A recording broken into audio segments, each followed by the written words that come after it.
These public housing pathways are made from wine corks. In the Gravesend section of Brooklyn, the Marlborough Houses complex is getting a makeover that might seem unexpected. The sidewalks and playground paths are paved with over 450,000 wine and champagne corks that restaurants across New York City have donated.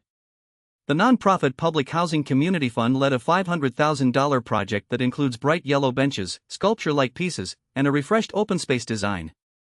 It's part of a larger $3.2 million initiative that's targeting 4 citywide housing projects with the help of design firms and other nonprofits. We sat down with David Rockwell, the designer who normally builds restaurants, hotels, and Broadway sets.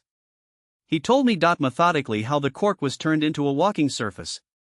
It's slightly cushioned, Rockwell said, noting that the material feels good on the feet, connected to the fact that Cork Collective, a nonprofit he founded in 2024, starts gathering these corks from restaurants by convincing them to save the unplugged corks for a good cause. Rockwell added that the cork provides several environmental advantages.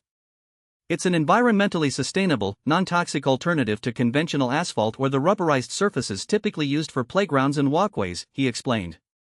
He went on to emphasize that cork is cooler than asphalt or poured-in-place rubber and water-absorbent, a practical feature for a complex that has struggled with stormwater flooding and remembers the damage from Hurricane Irene in 2011.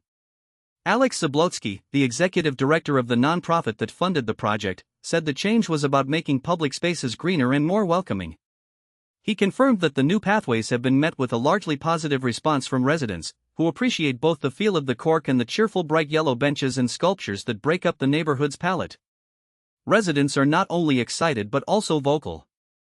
Paula Jenkins, president of the Marlborough Resident Association, told me that everybody's loving that cork.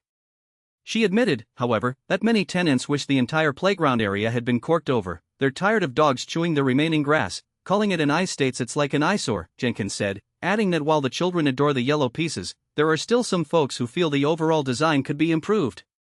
Beyond the aesthetics and user comfort, the project's environmental footprint is significant. The cork sourcing restores a natural material that would otherwise end up in landfills. The mixture of crushed cork with an adhesive compound not only creates durable pathways but also reduces heat islands typically associated with traditional hardscapes.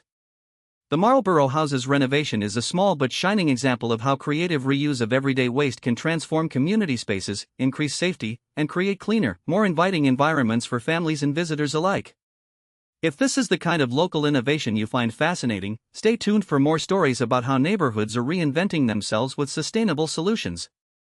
Thank you for listening, and we'll see you next time for another look at how everyday items can become extraordinary community assets.